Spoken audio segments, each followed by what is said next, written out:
ఇప్పుడు మనము ఈ వీడియోలో మహాలయ అమావాస్య లేక పెద్దల అమావాస్య అని కూడా అంటారు. ఈ మహాలయ అమావాస్య దీని ప్రత్యేకత ఏంటంటే ఎందుకు జరుపుకుంటారు, ఎప్పుడు జరుపుకుంటారు? ఈ అమావాస్య రోజున మన పితృదేవతలు మన గుమ్మం ముందు నిలబడి మా పిల్లలు ఎలా ఉన్నారు, మమ్మల్ని తలుచుకుంటున్నారా అని చూస్తూ ఉంటారు. ఆ రోజు వారికి ఇష్టమైనటువంటి పెట్టి మనం వారిని తలుచుకుంటే వాళ్ళు సంతృప్తి చెంది మనల్ని దీవిస్తారు.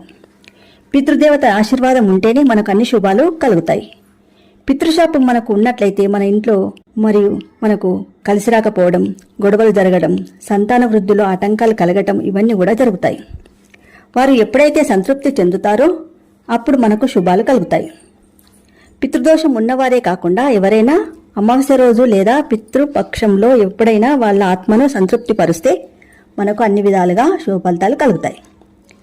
అమావాస్య రోజున వారికి ఏవైతే ఇష్టమో వారికి పెట్టిన తర్వాత మరియు బ్రాహ్మణులకు లేదా అయ్యవార్లకు స్వయంపాకం అనేది దానం చేయాలి. స్వయంపాకం అంటే వారికి తగినట్లుగా వారు ఇస్తుంటారు.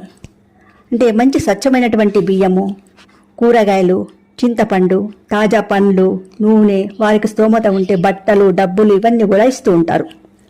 పేదవారికి పితృదేవతల పేరున డబ్బులు, బట్టలు దానం చేస్తే పితృదేవతల అనుగ్రహం మనకు కలుగుతుంది.